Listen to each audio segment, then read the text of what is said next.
সুপ্রিয় শিক্ষার্থীবৃন্দ, যারা 2024-25 শিক্ষাবর্ষে বিভিন্ন বিশ্ববিদ্যালয় সহ জাতীয় বিশ্ববিদ্যালয়ে ভর্তি পরীক্ষা অংশগ্রহণ করতে যাচ্ছেন, আপনাদের সকলকে জানাচ্ছি প্রীতি ও শুভেচ্ছা। সায়েন্স এইডের পেজ থেকে আজকে আমরা বিগত বছরগুলোতে জাতীয় বিশ্ববিদ্যালয়ের ভর্তি পরীক্ষায় আসা ইংরেজি অংশের কিছু প্রশ্ন নিয়ে আলোচনা করব। জাতীয় বিশ্ববিদ্যালয়ের ভর্তি পরীক্ষা আসলে খুব কঠিন কোনো টাস্ক নয়। আমরা প্রিভিয়াস ইয়ারের কোশ্চেন গুলো যদি একটু আলোচনা করি এবং কোশ্চেন গুলোর মধ্যে দিয়ে যদি আমরা যাই, তাহলে আমরা বুঝতে পারবো। তো সময় নষ্ট না করে চলুন শুরু করা যাক। দেখুন, এখানে আমি 2013-14 শিক্ষাবর্ষে প্রশ্ন থেকে কয়েকটা প্রশ্ন লিখে রেখেছি। প্রথম প্রশ্নটা হচ্ছে, what is the noun form of the word compete? আমরা এই জায়গাটা খেয়াল করব আর এখানে খেয়াল করব যে কম্পিট শব্দটার নাউন কোনটা। তার মানে এই প্রশ্নটা এসছে পার্টস অফ স্পিচ থেকে। এরকম প্রশ্ন এবছরে ভর্তি পরীক্ষায় আসতে পারে, খুব বড় সম্ভাবনা আছে। নাউন চেনার জন্য আমরা সবচেয়ে বেসিক যে রুলসটা মনে রাখি সেটা হচ্ছে নাউনের শেষে টি-আই-ওএন থাকে। এই যে অপশনগুলো এখানে আছে, এর মধ্যে কম্পিটেন্স, কম্পিটিশন, কম্পিটিশনার, কম্পিটেন্ট, এর মধ্যে আমরা কিন্তু এই টি-আই-ওএন শনটা দেখে আমরা এটাকে সহজে আইডেন্টিফাই করতে পারবো। তার মানে 1 নম্বর কোশ্চেনের অ্যান্সার হচ্ছে আমাদের অপশন বি। 2 নম্বর কোশ্চেনটা, no sooner had one house than dash। তো এখানে আমরা no sooner had এর একটা নিয়ম সবাই পড়ছি। আমরা 6 থেকে 12 পর্যন্ত আমরা সবসময় এই no sooner had এর নিয়মটা পড়ে আসি। no sooner had থাকলে বাক্যের মধ্যে than থাকে, আর no sooner had এর সাথে যে অংশটা হয় সেই অংশটা হয় হচ্ছে past perfect, আর than এর পরের অংশটা হয় হচ্ছে past indefinite বা simple past আপনারা যেটাকে বলেন। এছাড়াও এখানে যেহেতু no sooner had থেকে প্রশ্ন আসছে, তো এই ধরনের প্রশ্ন এবারে জাতীয় বিশ্ববিদ্যালয় ভর্তি পরীক্ষায় বা অন্যান্য জিএসটি সহ অন্যান্য বিশ্ববিদ্যালয় ভর্তি পরীক্ষায় কিন্তু আসতে পারে। তো এখানে no sooner had দিয়ে প্রশ্ন না এসে scarcely had, hardly had দিয়ে প্রশ্ন আসতে পারে। তো এখানে no sooner had দিয়ে না এসে যদি hardly had, scarcely had দিয়ে প্রশ্ন আসে, সেক্ষেত্রে than এর এখানে আসে হচ্ছে when, এবং বাকি নিয়মটা একই। no sooner had এর সাথে past perfect tense বসে, অর্থাৎ had plus V3, R than এর পরের অংশ বা when এর পরের অংশটা বসে হচ্ছে past indefinite, অর্থাৎ সাবজেক্টের পরপরই ভার্বের past form বা V2 যেটাকে আমরা সংক্ষেপে বলি। এখানে এই অংশটা হচ্ছে had I left it started raining, অর্থাৎ had plus V3, যেটা আমরা বলছি past perfect tense, আর বাকি পরের অংশটা হচ্ছে past indefinite, it started raining, অর্থাৎ সাবজেক্টের পরে ভার্বের টু। 3 নম্বর কোশ্চেনটা আপনারা দেখলেই বুঝতে পারবেন, এইখানে প্রশ্ন হচ্ছে ইফ দিয়ে শুরু হয়েছে, অর্থাৎ কন্ডিশনাল ইফ। আমাদেরকে আগে আইডেন্টিফাই করতে হবে ইফ এর কোন কন্ডিশনের মধ্যে আছে। এই যে প্রশ্নটা, ইফ আই হ্যাড নোন, এখানে হচ্ছে হ্যাড প্লাস ভার্বের 3 আছে, অর্থাৎ এটা এতটুকু অংশ দেখেই আমরা বুঝে যাব যে এটা হচ্ছে ইফ এর থার্ড কন্ডিশন, অর্থাৎ 3 নম্বর কন্ডিশন। ইফ এর first condition, second condition, third condition. যে কোনো বিশ্ববিদ্যালয়ে ভর্তি পরীক্ষা হতে পারে, এমনকি মেডিকেল ভর্তি পরীক্ষায়ও এই জায়গা থেকে প্রচুর পরিমাণে প্রশ্ন আসে। তো আমরা কয়েকটা নিয়ম যদি একটু ঠান্ডা মাথায় ধৈর্য নিয়ে আমরা যদি পড়ে যেতে পারি, তাহলে আমাদের এই জাতীয় বিশ্ববিদ্যালয়ে ভর্তি পরীক্ষায় ভালো করা অসম্ভব কোনো কিছু না। আরো আপনাদের জন্য একটা প্লাস পয়েন্ট হচ্ছে, জাতীয় বিশ্ববিদ্যালয়ে ভর্তি পরীক্ষায় কোনো নেগেটিভ মার্কিং নেই। তো এখান থেকে যে যত বেশি মার্কস অবটেইন করতে পারবে, তার জন্য তার পছন্দের কলেজ, পছন্দের সাবজেক্ট পাওয়াটা অনেক সহজ হবে। আমরা 3 নম্বর প্রশ্ন নিয়ে কথা বলছিলাম। চলুন, ইফ এর থার্ড কন্ডিশনে পরবর্তী অংশে would have অথবা might have বসে, তারপরে ভার্বের 3 বসে, অর্থাৎ এখানে আমরা এবার খুঁজে বের করব যে কোথায়। এখানে আছে would, এটা হবে না, এটা এখানে আছে had, এটা আছে would have, আর এটা would had, তাহলে would have এটা হচ্ছে 3 নম্বর প্রশ্নের সঠিক উত্তর। 4 নম্বর প্রশ্নটা দেখুন, অনেক সহজ একটি প্রশ্ন। অনেকে বলতে পারেন যে এমন প্রশ্ন কি অ্যাডমিশন পরীক্ষায় আসতে পারে? হ্যাঁ, কেন আসবে না? এমন প্রশ্ন অ্যাডমিশনে অহরহ আসতে পারে। যেমন নার্সিং ভর্তি পরীক্ষায় একটা প্রশ্ন এসেছিল যে বাংলাদেশের জাতীয় ফুলের নাম কি, এই লাস্ট ইয়ারে সম্ভবত। তো অনেকে কনফিউশনে পড়ে গেছে যে জাতীয় ফুল কি আবার চেঞ্জ হয়ে গেল নাকি, কি জানি কি, অনেকে কিন্তু ভুলও করছে। তো এরকম সহজ প্রশ্ন আসতে পারে। এই সহজ প্রশ্নটা কি, দ্য অপোজিট অফ ব্ল্যাক, ব্ল্যাকের মানে কালো এর বিপরীত কোনটা? এখানে এই প্রশ্নের অপশনগুলোর মধ্যে একটু কনফিউশন তৈরি করে দিতে পারে। এখানে আছে হচ্ছে ব্রাইট, এখানে আছে হচ্ছে হোয়াইট। তো ব্রাইট মানে উজ্জ্বল, আর হোয়াইট মানে কিন্তু সাদা। তো যারা হচ্ছে মাথা ঠান্ডা রাখতে পারবে, অ্যাডমিশনের সময়, ভর্তি পরীক্ষার সময় হয় কি আমরা অনেক বেশি মাথা গরম করে ফেলি, অনেক বেশি পেইন নিয়ে ফেলি, যন্ত্রণায় ভুগি। এই ধরনের সহজ প্রশ্ন আমরা ভুল করতে পারি। তো আমি আপনারা যারা অ্যাডমিশন পরীক্ষা দিবেন তাদের কাছে প্রথম অনুরোধ থাকবে যে আপনারা সবসময় মাথা ঠান্ডা রাখবেন এবং প্রশ্নটা অন্তত ভালো করে পড়বেন। আপনি যদি প্রশ্নটা সুন্দর করে পড়েন তাহলে দেখবেন যে আপনার কাছে অনেকটা সহজ হয়ে গেছে বিষয়টা। The opposite of black is without any confusion it is white. Number 5, dash my friends knew that I had got the job. আমরা জানি যে আনকাউন্টেবল নাউনের ক্ষেত্রে মাছ আমরা ব্যবহার করি, তো কাউন্টেবল নাউনের ক্ষেত্রে আমরা মেনি ব্যবহার করে থাকি। তো দুই জায়গায় আছে মেনি, একটা আছে নট মেনি অফ আর একটা আছে নট মেনি। তো এই প্রশ্নের দিকে খেয়াল করলে আমরা দেখতে পাই যে নট মেনি অফ মানে খুব বেশি নয়, অর্থাৎ এইখানে অফ প্রিপজিশনটা এইখানে এই বাকি অংশটার সাথে একটা রিলেশন বুঝিয়ে দেবে। আর এখানে আছে যেহেতু শুধু নট মেনি, এটাকে আমরা নিতে পারতাম যদি এখানে একটা প্রিপজিশন অফ থাকতো। So the answer of this question is not many of my friends, অর্থাৎ অপশন বি। এরপরে 5 নম্বর প্রশ্নটি অনেক মজার প্রশ্ন। এই ধরনের প্রশ্ন থেকেও পরীক্ষার প্রশ্ন আসে। পেয়ার গুলোকে খুঁজে বের করা। অড পেয়ার মানে কোন জোড়াটি, এখানে অনেকগুলো শব্দ জোড়া আছে, এই শব্দ জোড়গুলোর মধ্যে কোন জোড়াটা হচ্ছে ওয়ার্ড অর্থাৎ বিজোড়, বেমানান। দেখুন এখানে আছে মিউজিক এবং অডিয়েন্স। মিউজিকের সাথে অডিয়েন্সের কিন্তু একটা ভালো রিলেশন আছে, অডিয়েন্স মিউজিককে এনজয় করে। টিচার স্টুডেন্ট এদের মধ্যে একটা ভালো রিলেশন আছে। আর ডান্স রেস্টুরেন্ট, আর সর্বশেষটা হচ্ছে বুক এবং স্যান্ডউইচ।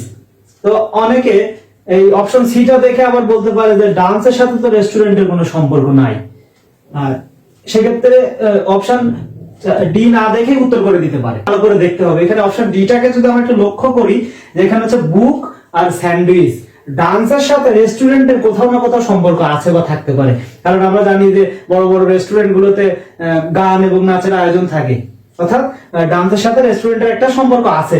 আর বুকের সাথে স্যান্ডউইচের কোনো সম্পর্ক নেই। পেয়ারটা হচ্ছে অড পেয়ার, অর্থাৎ 6 নম্বর প্রশ্নের উত্তর হচ্ছে আমাদের অপশন ডি।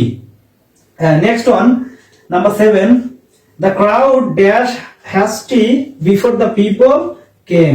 এই আফটার আর বিফোর এর নিয়ম থেকেও অ্যাডমিশন টেস্টে প্রশ্ন আসতে পারে। এই জায়গাটা অনেক গুরুত্বপূর্ণ একটা জায়গা। আফটার মানে হচ্ছে পরে আর বিফোর মানে হচ্ছে পূর্বে। তো এইটা আমরা খুব সহজে যেভাবে মনে রাখি যে আফটারের পরে, আফটার মানে তো পরে, আর এর পরেই হচ্ছে পাস্ট পারফেক্ট।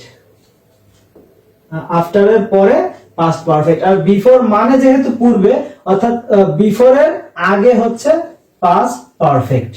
আফটারের পরে পাস্ট পারফেক্ট, যেহেতু আফটার মানে পরে, বিফোর মানে পূর্বে, বিফোরের পূর্বে পাস্ট পারফেক্ট। আর একটা অংশ আফটার আর বিফোর যুক্ত বাক্যের একটা অংশ যদি পাস্ট পারফেক্ট হয়, পরেরটা চোখ বন্ধ করে পাস্ট ইনডিফিনাইট। তো এখানে এই অংশটা যেহেতু বিফোর অর্থাৎ পূর্বে, পূর্বে হবে পাস্ট পারফেক্ট আর পরে হবে পাস্ট ইনডিফিনাইট। পরে এই যে দি পিপল কেম, এখানে হচ্ছে সাবজেক্ট প্লাস ভি2, এই অংশটা পাস্ট ইনডিফিনাইট অলরেডি আছে, অর্থাৎ এই যে বিফোর এর আগের অংশটা, এই অংশটা এটা হবে হচ্ছে পাস্ট পারফেক্ট। তাহলে এবার আমরা অপশনগুলো দেখি। পাস্ট পারফেক্টের গঠনটা আমাদেরকে মনে করতে হবে যে হ্যাড প্লাস ভার্বের 3। এখানে হচ্ছে টার্ন, ভি2 এটা হবে না, এটাও হবে না। This one is the right answer, had turned. এই ধরনের প্রশ্নগুলোকে আমরা যদি একটু মনোযোগ দিয়ে অ্যানালাইসিস করে যাই, একটু দেখে যাই, তাহলে এখান থেকে আমরা কমন পেয়ে যাব। আমাদেরকে এই ভাইয়ার বিশেষ মেডিসিন, ওই ভাইয়ার ইজি সাকসেস, এইগুলো এই টাইপের বাজারে যত বই আছে, রাতারাতি সফলতা, এই ধরনের কোনো বইয়ের ধারের কাছে বা কোনো স্পেশাল কোর্স করার আমাদের কোনো প্রয়োজন নেই। আপনারা চাইলে নিজেরা বাড়িতে বসেই এই ধরনের প্রশ্নগুলো একটু ঘাটাঘাটি করলে আপনারা নিজেরাই পারবেন। তো চলুন পরের প্রশ্নে যাওয়া যাক। Many a student dash his or her time in idleness. Many কথাটা দ্বারা আমরা বুঝি যে অনেক। তো যদি বাক্যের মধ্যে মেনি থাকে তাহলে আমরা এটাকে সাধারণভাবে স্টুডেন্টরা প্লুরাল ধরে নিতে পারে, কিন্তু যদি মেনি এ স্টুডেন্ট থাকে, তারপরে অ্যালং উইথ থাকে, এভরিওয়ান, এভরিবডি, এই ধরনের সাবজেক্ট গুলো হচ্ছে সবসময়ের জন্য সিঙ্গুলার সাবজেক্ট। অর্থাৎ সিঙ্গুলার সাবজেক্ট হলে আলটিমেটলি ভার্বটাও হবে একটা সিঙ্গুলার ভার্ব। আর সিঙ্গুলার সাবজেক্ট অলওয়েজ টেকস আ সিঙ্গুলার ভার্ব। তো যেহেতু এটাকে আমরা সিঙ্গুলার সাবজেক্ট বলছি, তাহলে ভার্ব যদি সিঙ্গুলার হয় তাহলে ভার্বের শেষে কিন্তু একটা এস বা ইএস আসবে, অর্থাৎ এইটা হবে না, এটাও বাট আইএনজি আছে, এটাও তো কন্টিনিউয়াস আছে, এটাও ওয়াস্টেস। এই this one is the right answer of the question number 8। এরপরটা আসছে হচ্ছে পার্ট অফ স্পিচ থেকে, প্রতিবার অ্যাডমিশনে পার্ট অফ স্পিচ থেকে অনেকগুলো কোশ্চেন এসে থাকে। এখানে প্রশ্নটা সোজা, adverb modifies a or N dash, অর্থাৎ অ্যাডভার্ব কাকে মডিফাই করে। অ্যাডভার্ব তিনটা ব্যক্তিকে মডিফাই করে, অ্যাডভার্ব নিজেকে করে, অ্যাডভার্ব ভার্বকে করে, আর অ্যাডভার্ব অ্যাডজেক্টিভকে মডিফাই করে। এখানে অপশনগুলোর মধ্যে প্রোনাউন আছে, নাউন আছে, প্রিপজিশন আছে, অ্যাডজেক্টিভ আছে, অর্থাৎ অ্যাড আছে। অ্যাডভার্ব, অ্যাডজেক্টিভ, ভার্ব এবং অ্যাডভার্ব নিজেকেও মডিফাই করে থাকে, অর্থাৎ এইটা হচ্ছে এই প্রশ্নের সঠিক উত্তর। এগুলো অনেক সোজা প্রশ্ন, এই প্রশ্নগুলো এসছে আর এগুলাই আসবে, এর বাইরে থেকে আসার কোন জায়গা আমরা দেখতে পাই না। 10 নম্বর প্রশ্ন, it must dash last night. দেখেন এখানে আছে হচ্ছে ইট মাস্ট, তো মাস্ট হচ্ছে একটা modal auxiliary, can, could, shall, should, will, would, may, might, must. তো মডাল অক্সিলারি যারা আছে এরা সবসময়ের জন্য এরা হচ্ছে ভার্বের বেস ফর্ম নেয়, অর্থাৎ ভি ওয়ান নেয় বা ভার্বের প্রেজেন্ট ফর্ম নেয়। তো লাস্ট নাইট থেকে অনেকেই আবার রেইন বসিয়ে দিতে পারে, অর্থাৎ ভি টু, কিন্তু এটা কিন্তু সঠিক উত্তর এই প্রশ্নের নয়। এই প্রশ্নের সঠিক উত্তর হচ্ছে ইট মাস্ট রেইন। কেন রেইন? এই মাস্ট হচ্ছে মডাল অক্সিলারি, তো মডাল অক্সিলারি অলওয়েজ ভার্বের বেস ফর্ম অর্থাৎ ভি ওয়ান কে নিবে, সেক্ষেত্রে এই প্রশ্নের উত্তর হচ্ছে রেইন। 11 নম্বর প্রশ্নটি এসেছে একটা প্রবাদ বাক্য থেকে। প্রবাদ বাক্য থেকে অনেক সময় প্রশ্ন আসতে পারে, যে আমরা ছোট থেকে পড়ছি না, unity is a strength, where there is a will there is a way, etcetera, এই ধরনের প্রশ্নগুলো থেকে আসতে পারে। এটা অনেক সহজ একটা প্রবাদ বাক্য ছিল, যে it is easy to say, এটা বলা অনেক সহজ, বাট ডিফিকাল্ট টু ডু, করাটা কঠিন। 11 নম্বরের উত্তর হচ্ছে অপশন বি। 12 নম্বর প্রশ্নটা আরো সহজ অনেক। এখানে আছে উড ইউ মাইন্ড। এই প্রশ্নটা হচ্ছে উড ইউ মাইন্ড, এরপরে সবসময় ভার্বের সাথে আইএনজি হয়। এখানে আরো থাকতে পারে with a view to, look forward to, in order to, get use to, accustom to. তো এই প্রশ্নের উত্তর হচ্ছে উড ইউ মাইন্ড, যেহেতু আছে would you mind opening the window, অর্থাৎ ভার্বের সাথে যেখানে আইএনজি আছে সেটা হচ্ছে এই প্রশ্নের উত্তর। নাম্বার 13 আমরা লক্ষ্য করি, which on is the correct spelling. এখানে হচ্ছে স্পেলিং থেকে প্রশ্ন আসতে পারে, সিনোনিম অ্যান্টোনিম থেকে একটা দুইটা প্রশ্ন আসতে পারে।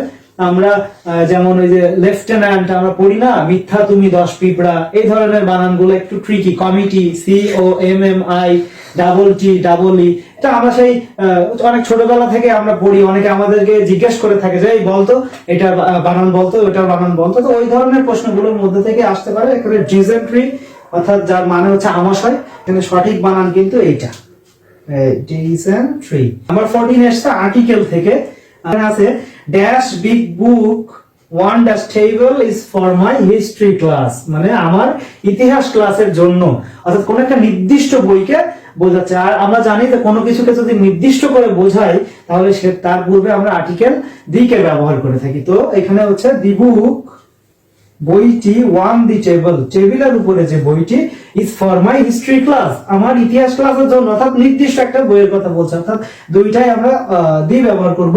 এখানে অপশনগুলোর মধ্যে অপশন সি তে আছে হচ্ছে দুইটাই দি, সো এই প্রশ্নের উত্তর হচ্ছে অপশন সি। সায়েন্স এইড স্টুডেন্টদের জন্য সবেমাত্র শুরু একটি প্রজেক্ট, আর এখানে হচ্ছে আমাদের সাথে আছেন বিভিন্ন স্কুল, কলেজ, ইউনিভার্সিটির অভিজ্ঞ টিচার এবং ছাত্রদের মধ্যেও অনেকে আছেন। তারা চেষ্টা করবেন আপনাদের সাথে থাকার, আপনাদের যে কোনো সমস্যা নিয়ে সমাধান দেওয়ার। আসলে আমরা আজকে শেষ প্রশ্নটা আলোচনা করে ফেলি। শেষ প্রশ্ন আসছে হচ্ছে he had to stop dash. তো দেখেন এখানে হচ্ছে টু এর পরে ভার্বের বেস ফর্ম বসে, এটাকে গ্রামারের ভাষায় আমরা ইনফিনিটিভ বলি, অর্থাৎ টু সবসময় V1 নেয়। তো অনেক ব্যতিক্রম আছে, with a view to, look forward to, in order two, ওগুলোর পরে আবার আইএনজি বসে। পরপর দুটি ভার্ব যদি আসে তাহলে দ্বিতীয় বা শেষের যে ভার্বটি তার সাথে কিন্তু আইএনজি হয়, অর্থাৎ হি হ্যাড টু স্টপ, যেহেতু স্টপ একটা ভার্ব, এরপর আবার একটা ভার্ব আসতেছে, smoke, smoking, taking, smoke, smokes, অর্থাৎ স্মোকটা হচ্ছে এখানে একটা ভার্ব। তো যেহেতু পরপর মানে স্টপ ভার্বের পরে আবার একটা ভার্ব আমি বসাবো, এই শেষের ভার্বটার সাথে অর্থাৎ 2 নম্বর ভার্বের সাথে আমি আইএনজি করে দেব, স্মোকিং। তাহলে স্মোকিং আছে হচ্ছে অপশন বি তে, অর্থাৎ এই নম্বর প্রশ্নের উত্তর হচ্ছে স্মোকিং। এই ছিল আজকের জাতীয় বিশ্ববিদ্যালয়ের পূর্ববর্তী বছরগুলোতে আসা ইংরেজি অংশের কিছু প্রশ্নের সমাধান। আর আজকে আমরা ইংরেজি বিষয়টা শুরু করলাম, ভুল ত্রুটি আপনারা ক্ষমা করবেন এবং আমাদের সাথে থাকার চেষ্টা করবেন, আমাদের জন্য দোয়া করবেন। আপনাদের অ্যাডমিশন পরীক্ষার জন্য অনেক অনেক দোয়া ও শুভকামনা রইল। আজকের মতো বিদায় নিচ্ছি, সবাইকে ধন্যবাদ।